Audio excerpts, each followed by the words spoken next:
Welcome back to the Lars Larson Show. It's First Amendment Friday. I'm glad to get your phone calls and emails, and I'll do that in just a moment. But what I find kind of ironic about this is that this week, one of the biggest political blow-ups was a session before the U.S. Senate with Senator Ron Wyden, who was going to town against RFK Jr., saying, you have to tell the people that this is what CDC and FDA recommends that you take. So there's always this point of view from government that we know the best thing for all of you.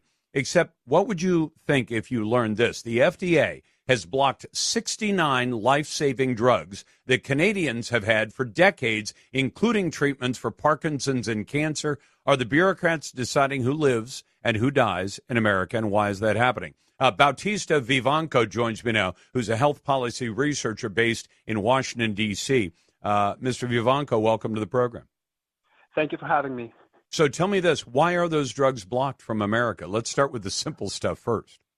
Absolutely. Well, it's simply because for bureaucrats at the FDA, they seem to think that either the benefits don't outweigh the cost of these drugs, and so they're just making that decision for us, or it's simply because the requirements for approval are so costly for pharmaceuticals and drug manufacturers that they just cannot afford to apply have all those years of expensive experimentation and show all that evidence to the FDA, because it's just not, it makes no economic sense for some of these drugs.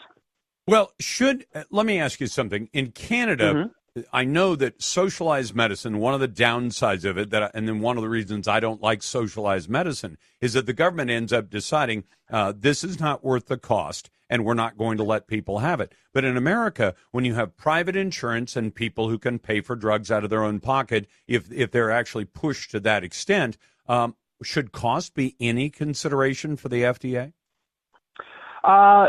I agree with you. I'm not on the socialized medicine boat by any means, but I don't think that the FDA should have to consider the cost unless if it is to try to approve alternatives to certain drugs that are particularly expensive. So one of the drugs in this list, for instance, is the world's first and so far only weekly insulin medication. So instead of having to have insulin shots daily or even multiple times a day, diabetes patients can take this shot only once a week. Right. It's approved in Canada, not here in the U.S. And is cost the consideration there? No, not at all. For the people in the FDA, they did not really seem to care much that insulin is much more expensive in the U.S. than in Canada and than in most other countries. For them, they just thought that they needed more. The manufacturer just needed to provide more evidence of the safety of this particular drug. Was there any indication that it wasn't safe?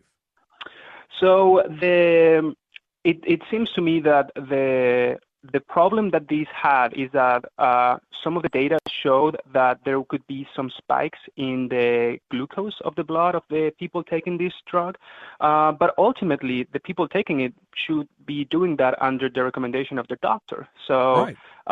It should be the doctors and the patient's ability to decide what to take and the best way in which they can treat this condition, not the government and certainly not a bureaucrat in the FDA. If you ask me. Bautista, it sounds like you need just a longer package insert. This is, by the way, it may come with some spikes in glue. I'm a type 2. I'm not a type 1, so I don't have to take shots. But if they said, hey, by the way, while you're taking this, you might get some spikes in blood sugar, then I can say, well, then maybe it's not for me, or maybe I just need to watch for that. But that doesn't sound like anything more than, okay, give the doctors and the patients some warning that this may be a problem with it, but otherwise it's good, because it's always struck me, I take metformin, which is, completely safe, as near as I can tell. And, in fact, I asked my doctor the first time I got diagnosed, I said, is there any downside to metformin? And he said, no. And I said, what if somebody who's perfectly healthy takes it? He goes, probably won't have any effect on them at all. And I said, well, that sounds like it. Because most of the drugs you take, I swear that almost every pharmaceutical out there, you say, by the way, this could kill your liver. They all seem to kill your liver. Yes. And you say, okay, and the FDA approves all those, the ones that can kill your liver, but they're not willing to provide this one or okay this one because, well, it might cause a spike in glucose. Yeah, Well, big deal. it's interesting that you mentioned that in particular because the manufacturer Novo Nordisk actually reached out to the FDA and said, "Hey, we can put some safeguards. We can include certain the use to adults with only a low glycemic variability, require continuous glucose monitoring, and even, as you mentioned, include some indications in the package saying some of the risks." The FDA still rejected it. They looked at that and say, "No, thank you." And this is the government. I mean, from my point of view, I'm kind of an anti-government guy, Bautista, just so you know. But yes. This is the government basically saying, yeah, this might work really well for a lot of people. We're not going to let them have access to it. That is the practical effect of what they're doing, right? Oh, yes. And the thing is that we're not looking at just drugs that might work well for some people. Some of the drugs in this list are meant to treat very rare conditions. And as you mentioned at the beginning, some of them are even life-saving.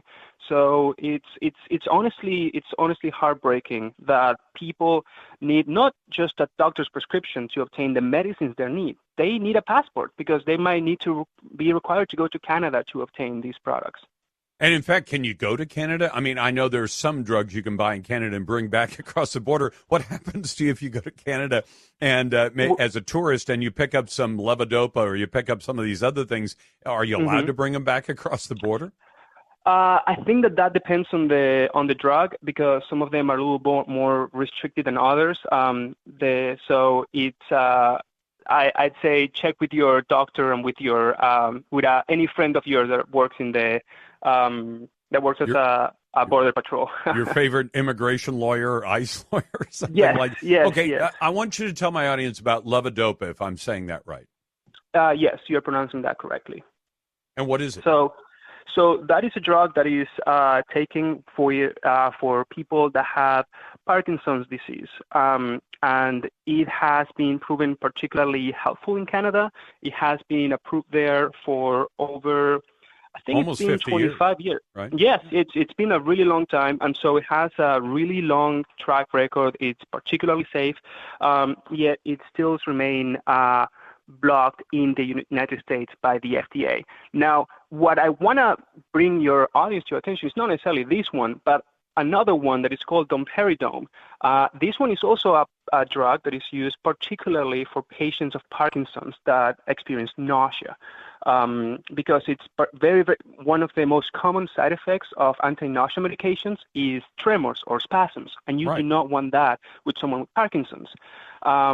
It's interesting because it's approved in Canada, and in the United States it's approved, but only for horses.